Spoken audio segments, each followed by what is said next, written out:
Buddhist council UPSC prelims के लिए एक बहुत ही इंपॉर्टेंट टॉपिक है। सो आइए इससे रिलेटेड कुछ इंपॉर्टेंट फैक्ट्स जानते हैं। टोटल 4 बुद्धिस्ट काउंसिल हुई हैं। जो पहली बुद्धिस्ट काउंसिल हुई थी वो हुई थी 483 बीसी में। This was right after the death of Buddha. ये हुई थी राजगृह में, which is in present day Bihar. इसको कराया था अजात शत्रु ने, जो कि हर्यंका डायनेस्टी के रूलर थे। It was presided over by Mahakashyapa. इस बुद्धिस्ट काउंसिल में 2 इंपॉर्टेंट बुक्स पब्लिश हुई थी। पहली थी विनय पिटक और दूसरी थी सुट पिटक। विनय पिटक जो है वो उपाली के सुपरविजन में पब्लिश हुई थी और सुट पिटक आनंद के सुपरविजन में लिखी गई थी। आनंद और उपाली दोनों ही बुद्धा के बहुत ही क्लोज डिसाइपल थे। इसको याद रखने का निमोनिक हम रख सकते हैं Ram in Bihar. Why Bihar? Because Rajagriha was in Bihar.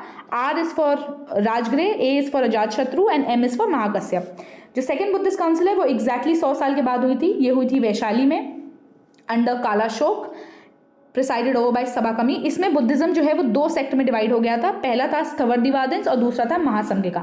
स्थवर्दिवादेंस orthodox sect of Buddhism था और Mahasanghika liberal sect of Buddhism था।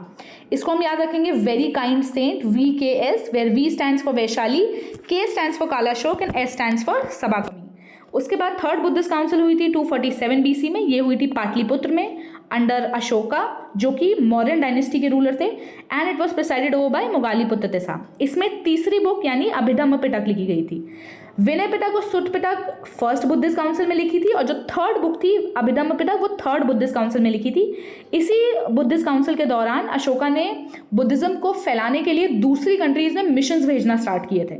इसको याद रखने का निमोनिक हम रखेंगे PAM, which is Pataliputra's angry monk, which is P is for Pataliputra, A is for Ashoka and M is for Moggaliputta Tissa. अगर आप ध्यान से देखें तो पहले जो फर्स्ट 3 बुद्धिस्ट काउंसिल्स थी तीनों ही बिहार में हुई हैं, तो इससे आप याद रखेंगे। फोर्थ बुद्धिस्ट काउंसिल हुई थी 72 AD में। ये हुई थी कश्मीर में under Kanishka, headed over by Vasumitra. अश्वघोष एक बहुत ही इंपॉर्टेंट पोएट थे जिन्होंने इस बुद्धिस्ट काउंसिल को अटेंड किया था, तो इट्स इंपॉर्टेंट टू नो कि अश्वघोष भी इसका पार्ट थे। इसी बुद्धिस्ट काउंसिल में हीनयान और महायान बुद्धिज्म का इमर्जेंस हुआ था। Hinayana again Orthodox sect of Buddhism है और Mahayana liberal sect of Buddhism है। जो हम कॉन्सेप्ट ऑफ बोधिसत्व पढ़ते हैं वो महायान बुद्धिज्म का पार्ट है। इसको याद करने का निमोनिक हम रख सकते हैं cool Kashmir vibes, where K is for Kanishka, K for Kashmir and V for Vasumitra. So these are some important facts. Please remember them for UPSC prelims.